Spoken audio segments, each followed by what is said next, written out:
Venezuela is ordering a massive mobilization of its military as the United States sends more of its own firepower to the region. Amantes de la paz. We love peace. We deeply love peace. We don't want war here nor in any other place around the world. But if they dare to touch Venezuela, they're going to find us in every street. The announcement came after America's largest warship arrived in U.S. Southern Command area of operations. That area includes most of Latin America. We've got CNN senior national security reporter Zach Cohen in Washington for us. Zach, good to see you. What more do we know about Venezuela's mobilization of not only its troops, but equipment as well as ammunition? And then also, how significant is it that the USS Gerald R. Ford is now in Southern Command's region? Yeah, Venezuelan officials making clear that this mobilization was ordered directly by President Nicolas Maduro, and it comes as a response to the U.S. military buildup in the region, which of course has been used to conduct these strikes against alleged drug boats, but increasing tensions with Venezuela in the process. Venezuelan officials calling the U.S. buildup a, quote, imperialist threat, and saying that they plan to conduct land, air, and naval exercises to really, as a show of force, to essentially ward off a potential U.S. invasion of sorts. Now, the aircraft carrier USS Gerald Ford is the U.S.'s largest aircraft carrier. It is the most advanced aircraft carrier in the U.S. fleet. At the same time, it brings significant air assets as well. It has 9 air squadrons, anti-surface capabilities, and it will join what is already a very large U.S. military presence in the region, including guided missile destroyers that are all ballistic capable, raising questions about what this firepower is needed. The Trump administration insists that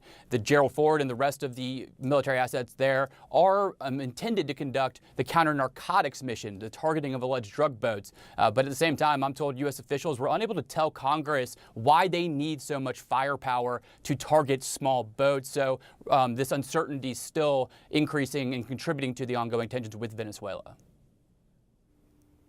Yeah, absolutely. And look, a lot of people looking on and wondering whether this means some kind of confrontation down the line. But we know that the undercurrent of a lot of what we've been seeing is that Caracas does believe that Washington is seeking regime change, something we've even heard from President Trump in sort of nuanced terms. But what are your sources telling you?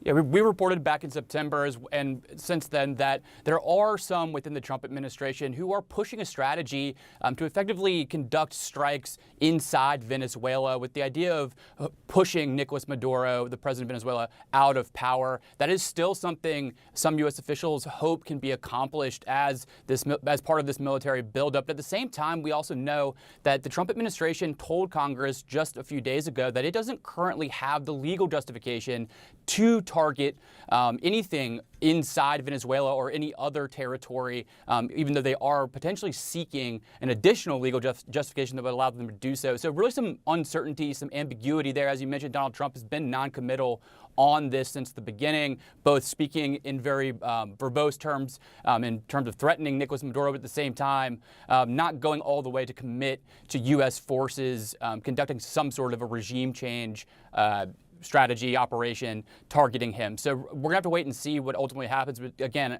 there's really a lot of questions as to what all this U.S. firepower, a significant piece of the U.S. Navy, what it is doing there and why it's needed, which is, again, is stoking the questions about a potential regime change in Venezuela.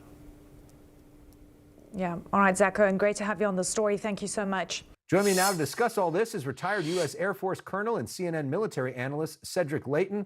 Welcome to the show for the first time. Thanks so much for being with us. It's my pleasure. Thanks so much, Alex. Appreciate it. So what's really going on here with Venezuela? Yeah, so this is a very complex issue, actually. But what's basically happening is that the U.S. is moving its forces in, just as you described, with the USS Gerald R. Ford, the biggest aircraft carrier in the world, basically entering that particular part of the world. And since it's there, it was moved from Europe, it now gives the U.S. extra air power that it can potentially use against targets in Venezuela. Now, the Trump administration has denied that it is going after regime change in Venezuela, but the types of forces that are arrayed against Venezuela or against targets in Venezuela is way more than what you need for a drug interdiction mission, and not quite enough to really affect regime change. So we're kind of in that gray zone right now in terms of the numbers of forces. But I think what the administration wants to do, Alex, is they want to have a presence in the area that will perhaps force change in Venezuela. But that's kind of where we are right now. Yeah, Nicolas Maduro, who leads Venezuela, has expressed concern that the Trump administration wants there to be regime change. Do you think that's what's going on here? And if so, how would that even happen?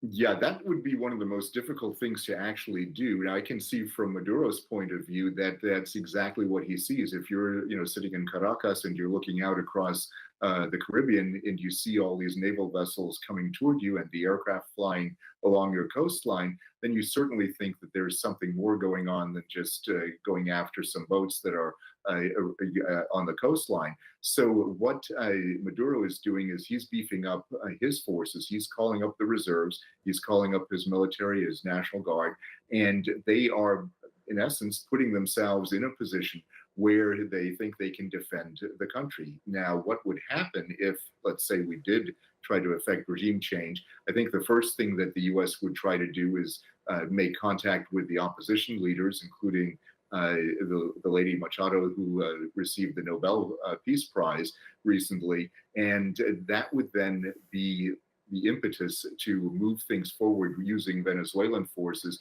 to, in essence, fight each other. Now, that's one possible scenario. Nobody has said that's going to happen yet, but it's certainly a possibility. So if I were Maduro, I'd be looking at this and I'd be concerned, to say the least. The Russians have moved some equipment into Venezuela.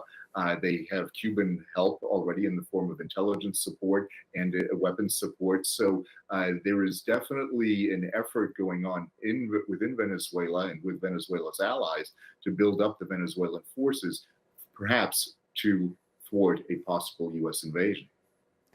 So sort of yes or no, should the U.S. be concerned about a war with Venezuela? Yes, because it's a much more complex thing than just throwing out the government. The government has been in power there through two leaders, Chavez and Maduro, for decades now. They have institutions, they have a whole cadre of folks that are loyal to them, and they would potentially mount a guerrilla war against any U.S. forces or other allies that come into Venezuela. So what you could see is us getting mired into a war that would make Vietnam potentially look like, not quite a picnic, but certainly it would be a very difficult aspect to deal with. So it would be, I think, an area that would complicate relations with Latin America. It also would complicate relations with countries like Colombia, which President Trump has gone after, even though they've been allies in the drug war. So it's a real mess, and it's something that we should definitely not get involved in this way. Well, President Trump has said that he's the guy who ends wars, doesn't get involved in wars, and I'm sure he's not looking to get involved in something that makes Vietnam look like a picnic. Cedric Leighton, thank you so much for joining us with your perspective. Really appreciate it.